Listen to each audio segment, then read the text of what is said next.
Isang mapagpalang hapon sa inyong lahat. Ako pala si Binibining Dian, ang inyong guro sa araw na ito. Maaaring tumayo ang lahat para sa ating panalangin. Panginoon, maraming salamat po sa ibinigay ninyong panibagong pagkakataon upang kami ay matuto. Gawaran mo po kami ng bukas na isip upang maipasok namin ang aming mga talakayan sa aming puso at isipan. Sa pangalan po ni Jesus, Amen. Muli, magandang hapon mga bata.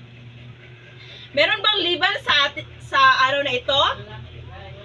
Magaling! Ngayon, sino naman ang makapagbibigay o nakaalala sa ating naging talakayan noong nakaraang tagpo? Yes, Russell? Magaling! Sino-sino ang mga pangunahing tauhan ng alamat ng Bulkang Mayon? Yes, Lady Jen?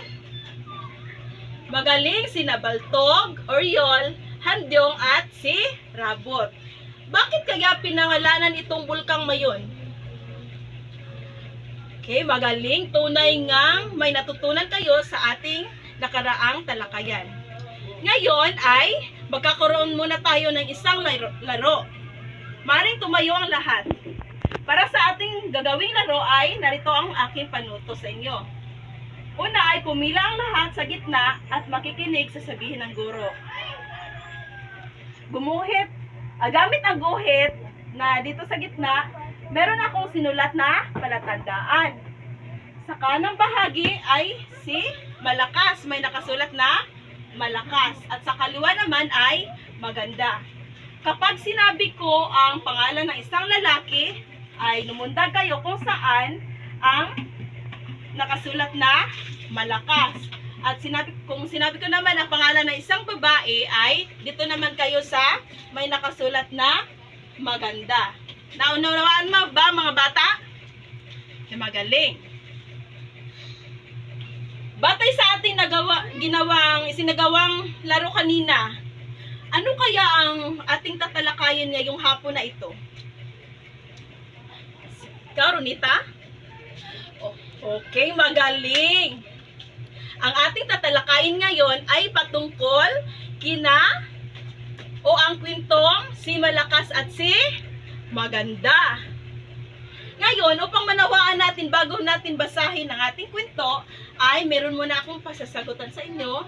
At ito ang paghahawa ng balakid.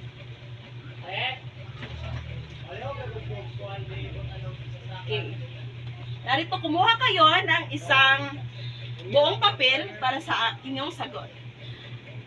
Ito ang panuto. Hanapin sa hanay B ang mga kasing kahulugan ng salita sa hanay A. Okay, sige. Unang bilang, kimpal. Sulat sa papel ang sagot. Pangalawa ay bias. Tapos na ba sa pangalawa? Pangatlo naman, mapagpahingahan. Tapos na. Pang-apat, pambihira. At ang panglima, na siyang panghuli ay mabiyak. Tapos na mga bata. Ngayon, para sa ating sagot, ang kimpal ay ito ang sagot, ang tipak. Makatandaan na ang kimpal ay ang tipak. Pangalawa, bias. Ano pala yung bias sa inyo? Ikaw? Okay. Magaling. Ang bias ay ang, pakibasa, parte ng katawan. Pangatlo naman, ito, mapagpahingahan. Ikaw, Prech. Okay, magaling. Palakpakan si Prech. Ang mapagpahingahan ay ang tirahan. Pang-apat, pambihira. Saan kaya ang pambihira? Okay, ang pambihira ay ang katangi-tangi. Panglima, mabiyak. Okay, ang mabiyak ay ang mahati. Okay, pakitandaan ang ating mga sa mga salita para sa mamaya sa ating gagawing pagbabasa sa ating kwento ay mas lalo ninyo itong unawaan. Bago tayo magbasa ng ating kwento ay narito ang inihanda kong mga pamantayan para sa ating klase. Una, umupo ng maayos. Pangalawa, makinig na mabuti sa guro at kaklase na nagsasalita. Pangatlo, lumahok sa mga gawain at talakayan sa klase. Pang-apat, iwasan ang sabayang pagsagot. Pang-lima, itaas ang kamay sa nais sumagot. Maasahan ko ba sa inyo yan mga bata? Okay, magaling. Ngayon ay babasahin natin ang kwentong si Malakas at si Maganda.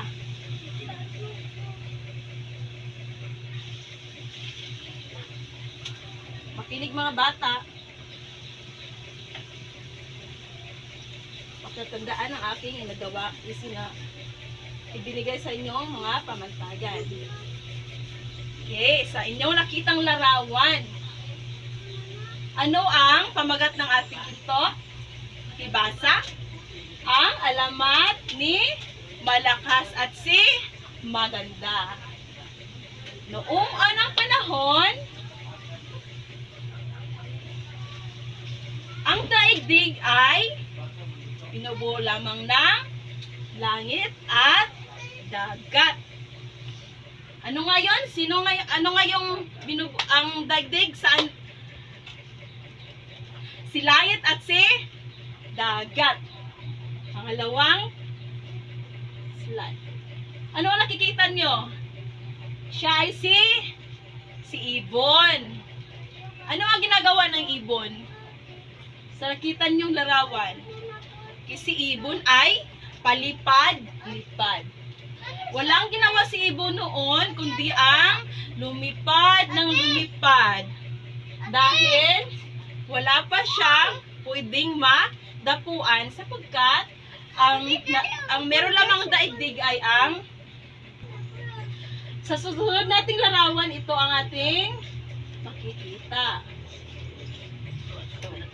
Dahil si ibon ay napagod na sa kalipad-lipad, siya ay may naisip na paraan kung paano siya magkaroon ng mapagpahingahan. Ang kanyang naisip ay pag-awayin si dagat at si langit. Siniraan ni ibon si dagat doon kay langit. At si langit naman ay siniraan ni ibon doon kay dagat upang magkagalit ang dalawa. Dahil nga nagalit ang dalawa, magkagalit na sila, ang nangyari ay nag-away sino nga yung pinag-away ni ibon? Si langit at si dagat. Ito ang nangyari. Binato ni langit si dagat ng malalaking tipak ng bato. At si dagat naman ay gumanti kay langit. Sa paanong paraan kaya gumanti si dagat kay langit? Magaling! Sa pamamagitan ng kanyang alon, malalaking alon ay hinampas ni dagat si langit.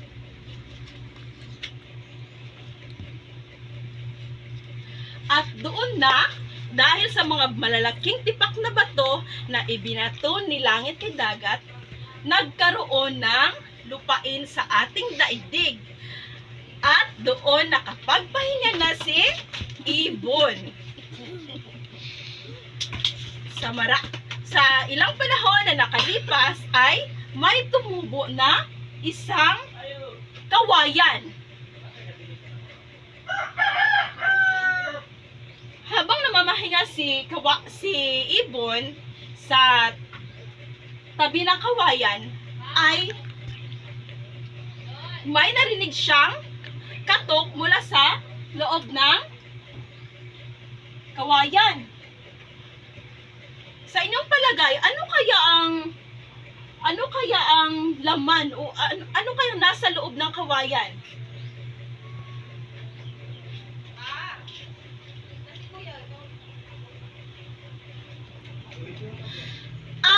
Yun na nga, lumabas si Malakas at si Maganda mula sa loob ng kawayan. At doon nanggaling ang unang babae at ang unang lalaki sa ating daigdig na sina Eva at Adan. May natutunan ba kayo sa ating kwento, mga bata? Okay, magaling. Ano ang pamagat ng ating kwento? Magaling. Sino-sino naman ang mga pangunahing tauhan? Bakit kaya ginawa ni Ibon na pag-awayin sina langit at si dagat? Sa paanong paraan pinag-away ni Ibon sina langit at si dagat? Kimagaling. Pinag-away niya sa pamamagitan ng siniraan ni Ibon si langit doon kay dagat at si dagat naman ay siniraan ni Ibon doon kay langit. Paano naganap ang labanan? Okay, magaling. Naganap ang labanan sa pamamagitan ng si dagat ay hinampas niya ng malalaking alon si langit at si langit naman ay sinabuyan niya ng malaking tikpak na bato si dagat. Ano ang naging reaksyon ni Ibon na makitang magkagalit sina dagat at si langit? Magaling. Nasiyahan si Ibon sapagkat maisa sa katuparan na ang kanyang plano. Maganda ba ang ginawa ni Ibon na pag-awayan sina dagat at si langit? Okay, magaling. Masama ang ginawa ni Ibon. Pero kung kayo ang nasa sitwasyon ni Ibon, gagawin nyo rin ba ang ginawa niya? Okay, dapat hindi ninyo gagawin. Ano ang aral ang nais ipabatid ng alamat na si Malakas at si Maganda? Mahusay. Dapat hindi tayo makasarili at iwasan ang pagiging sakim. Ano pa? Tama. Dapat pag-isipan muna natin ang mga desisyon na ating gagawin, lalo na kung sa tingin natin ay makakasama sa lahat. Sa kwentong si Malakas at si Maganda, ay natutunan natin na sa bawat desisyon na ating gagawin ay may kahantungan. Maaring ito ay negatibo o positibo. Kaya, maging wais sa ating desisyon. Ngayon, sa sunod na ating gawain,